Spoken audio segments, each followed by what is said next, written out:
What's up guys, Sal here. So over the last decade, no piece of technology has had more of an impact on human life than smartphones. The smartphone has single-handedly reshaped almost every aspect of our personal and social lives. Despite being such an important device, the smartphone itself hasn't changed much in the last many years. Sure, it has become thinner and displays have become bigger, but it's only now that smartphones are seeing the first true transformation with foldable designs. Leading the technology is of course Samsung, a company that has now released a number of foldable phones. Notably, the recent Z Fold 3 and Z Flip 3 came with significant improvements that really put the foldable phones on the map. Samsung is on track to sell at least 7 million units of the Z Fold 3 and Flip 3 alone. Right now, Samsung dominates the foldable segment with a market share of 88%.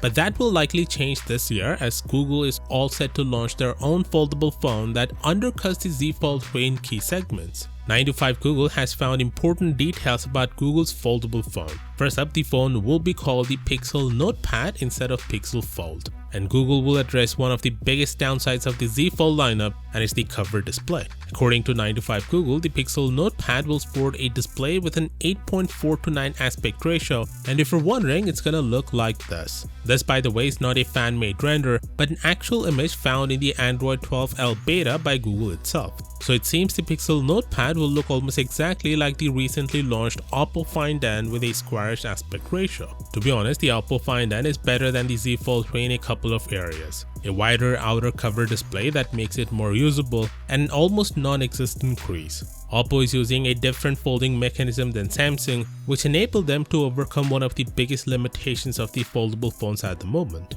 Although we'll have to wait and see if this mechanism will develop lumps over time as seen on Motorola's Razr. But it's good news that Google is adopting Oppo's approach rather than Samsung's, mainly for its wider cover display. Now we also have the price and specifications of the Pixel Notepad. According to the same source, the Pixel Notepad will undercut the Z Fold 3 by a massive $400, which means Google is planning to launch the handset at $1,399. That's just $100 more than the rumored price of the Galaxy S22 Ultra. This price will make foldable phones much more accessible to average consumers and will turn out to be a problem if Samsung doesn't decrease the price of the Z Fold 4. Anyway, the Pixel Notepad will be powered by Google's Tensor chip, but it won't use the Pixel 6 50-megapixel sensor. Instead, Google has decided to use a 12.12-megapixel found in Pixel 5. Apparently, they are not using the 50-megapixel sensor because of its thickness. There will be a 12-megapixel ultra-wide sensor and two 8-megapixel sensor for selfies, likely one on the outer screen and one on the inner one. The site also claims that the handset will be available internationally by the end of 2022.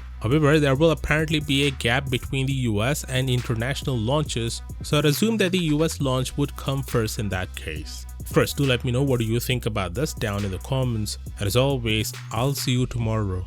Peace out.